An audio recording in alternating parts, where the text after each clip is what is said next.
Hello and welcome to my voice review and recap of last night's episode, September 10th, 2012. So I can't actually believe that I'm actually going to do this, because honestly, I was kind of a voice hater in the past.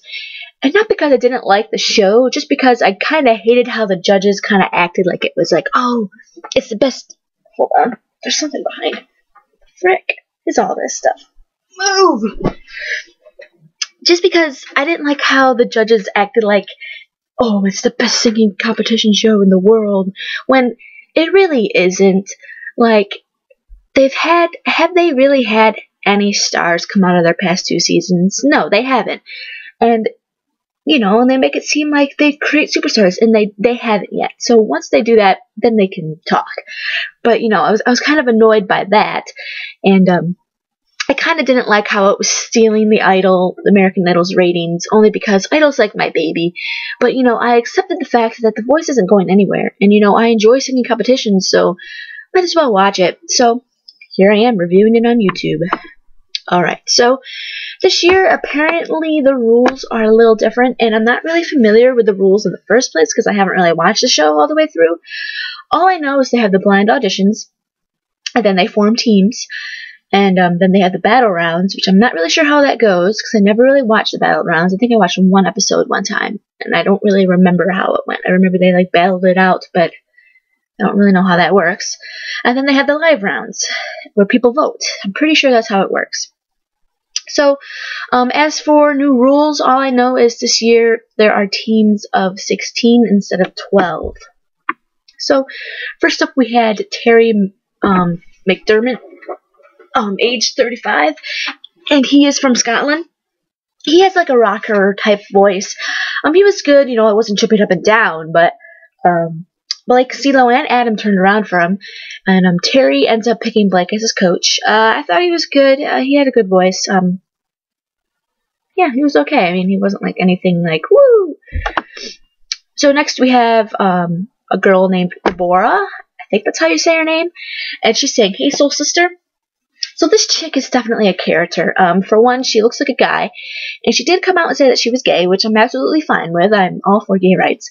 So, she has a really cool style with, short cut hair, like a boy cut hair, and wears the geeky glasses, and, those kind of glasses that are in style nowadays, which I have no idea why, but they do look good on some people. I'll admit. They look good. The geeky glasses, they look good on some people. I really liked her voice. I think she could maybe have sang a different song, because I didn't really think that song did anything for her voice, her style of voice. CeeLo, Blake, and CHRISTINA did turn around, and she ends up picking CHRISTINA. Although I thought she should have chose CeeLo just because she has the cool, hip R&B soul kind of thing going on, which CeeLo has. But she did say that she chose CHRISTINA because of one of her songs. I don't remember which song, but she said it made her realize that she was different. So I thought that was cool that CHRISTINA inspired her somehow, and she was able to be on CHRISTINA's team. I thought that's awesome. I think she maybe might have a hard time keeping up with the powerhouse vocalists that are maybe to come. I mean, we saw a few really good vocalists on this episode. I know there's going to be more to come. I think she might have a hard time keeping up with everyone, but she definitely has great personality, so good for that. Oh, and by the way, what the heck? First of all, I thought CeeLo had the cat, but now he has a parrot. Like, I don't get it. I died of laughter after I saw that. Woo! Okay, so next up we have Gracia Harrison, age 18, and she's saying Cowboy Sweetheart. I was really surprised for her. I don't know, when she said she was going to yodel, I was like, oh no, she's going to be way over the top. Because, like, a lot of times yodelers are just like, they just go way over the top. But she did a great job of blending both the singing and the yodeling. And, I don't think she overdid the yodeling, which I thought was great. And, Blake made out a great point that a lot of country singers don't do that anymore. So it would be really interesting for it to make a comeback in the country world. She ends up on Team Blake, of course. The country artists stick together. And next, we have the first reject of the bunt, Garrett Gardner, age 16. His voice was really, it was really old sounding. Like, he's 16 and he sounded like he was like 40. So, his voice, it wasn't controlled enough, which was the critique he was given. So, hey, he just needs to work on his control, and I think he could have, a unique sounding recording voice. And then after that, we had Devyn Delora singing Ain't No Other Man, a CHRISTINA song, which she had the guts to sing. She doesn't sing it anywhere near like CHRISTINA, but, I still enjoyed it. She's really pretty, which will definitely help her, but her voice is just kind of average to me. There were only a couple of notes where I was like, oh yeah, sang it. But other than that, I was just kind of like, she's okay. She could use coaching, which, the show allows coaching. I think she needs more experience, which this show will allow, so I wish all the luck for her. And she ends up choosing CHRISTINA, which I think is perfect, because she sang her song. I mean, come on. And then after that, we had Bryan Keith, age 22, and he sang It Will Rain. His dad is in a Latin group and has 2 Grammys, but he doesn't want to take the easy route out and have his help with his music career. I think he's probably my favorite so far. He has that signature voice, which Blake pointed out. He just has that something. I don't know. I really liked him. I hope he does good. He ends up on Team Adam. And then next we had Daniel Rosa singing Somebody That I Used to Know. And I remember him from last year because I remember I did watch like half of the first episode after the Super Bowl. I think it was after the Super Bowl. Yeah. I watched the first episode. I watched like half of it. And I remember him from last year. And I remember him being horrible. And he still isn't that great. I mean, he isn't horrible, but he's not horrible, but I don't see him winning. But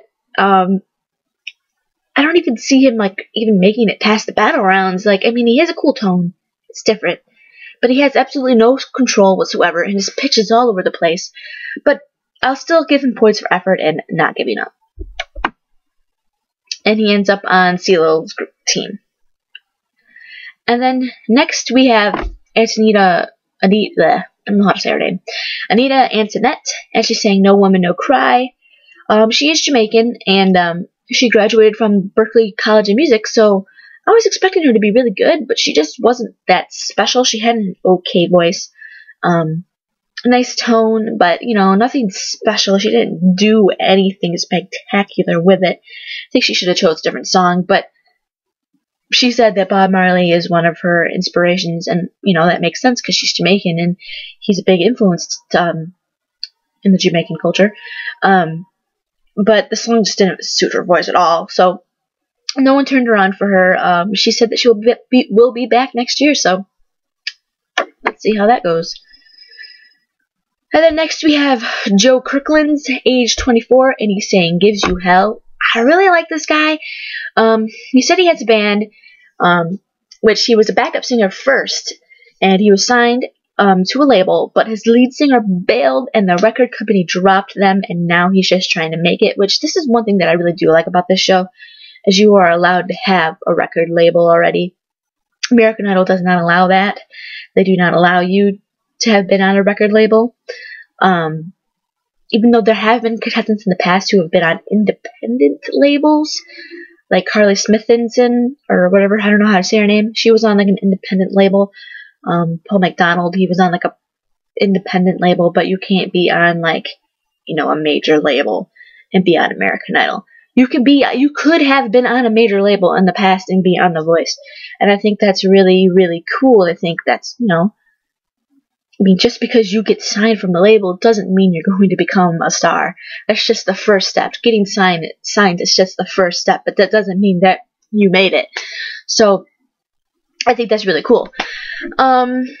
You could tell that he has a lot of experience on stage because his stage presence was great. I think he had the best stage presence out of all the contestants we saw tonight. He knew how to move on stage without being awkward, which, a lot of the contestants that we saw last night were a little awkward, because some of them don't have as much experience. But with him gigging all the time with the band, he's used to the stage, and you could tell. So he ends up on Team Adam, which I think is the perfect fit, because Adam's in a band. He was in a band.